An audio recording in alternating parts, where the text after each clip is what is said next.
22 में दूसरा बयान होता है, 23 में दूसरा बयान होता है। अब हम किस बयान को सही समझे? उसके ऊपर डिमांड भी हुआ, फिर उसके बाद कॉन्फ्रेंस भी हुई, फिर उसके बाद सिक्योरिटी काउंसिल का भी हुआ, फिर जब इन्होंने हुकूमत संभाली फिर इन्होंने भी किया, फिर कि ये सुप्रीम कोर्ट के वो क्या कि इसको। ठीक है, मैं अजमा साहब से ले लूं कोई बात करना। जी अजमा साहब, आप कुछ कहना चाह रही? साजिश में शामिल था ये नहीं था। अभी ये जो अमेरिका तो हर चीज में शामिल है, अमेरिका तो हर चीज में शामिल है। हमारे तो निगरान वजीर आजम की सिलेक्शन तक में शामिल है।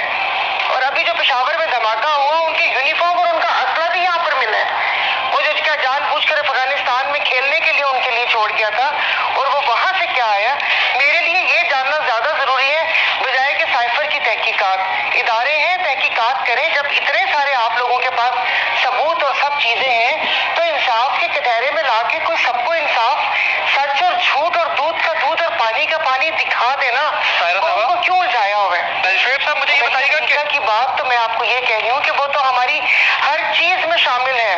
जी, ये बात आपकी ठीक है, अभी तक शामिल है, अपोजिशन में भी शामिल है, हुकूमत में भी शामिल है, अपोजिशन भी उधर देखे, हुकूमत भी उधर देखे, ये बात आपकी बिल्कुल ठीक है।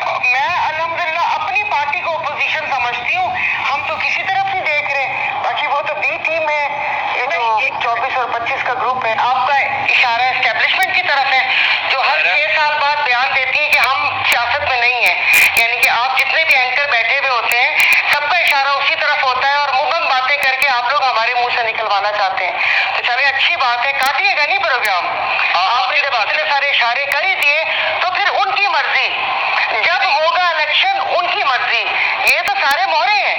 आप हमसे कह रहे हैं तो फिर ये जितने भी ये 342 मेंबरान बैठे हुए, अब मैं कोई नेशनल टीवी पे ऐसा लफ्ज नहीं बोलना चाहिए कि शर्म आनी चाहिए कि जो इतनी मूंछ दाढ़ी रख के हम उस तरफ देख रहे हैं। तो फिर जो उनका फैसला होगा, इलेक्शन करवाना है नहीं करवाने, कब होने, टेक्नोक्रेट गवर्नमेंट आनी है, निगरान वजीर आजम अमेरिका से आएगा, किधर से आएगा, सब उधर देख रहे हैं। ये आप हमसे ना पूछे, हमें कुछ भी नहीं पता।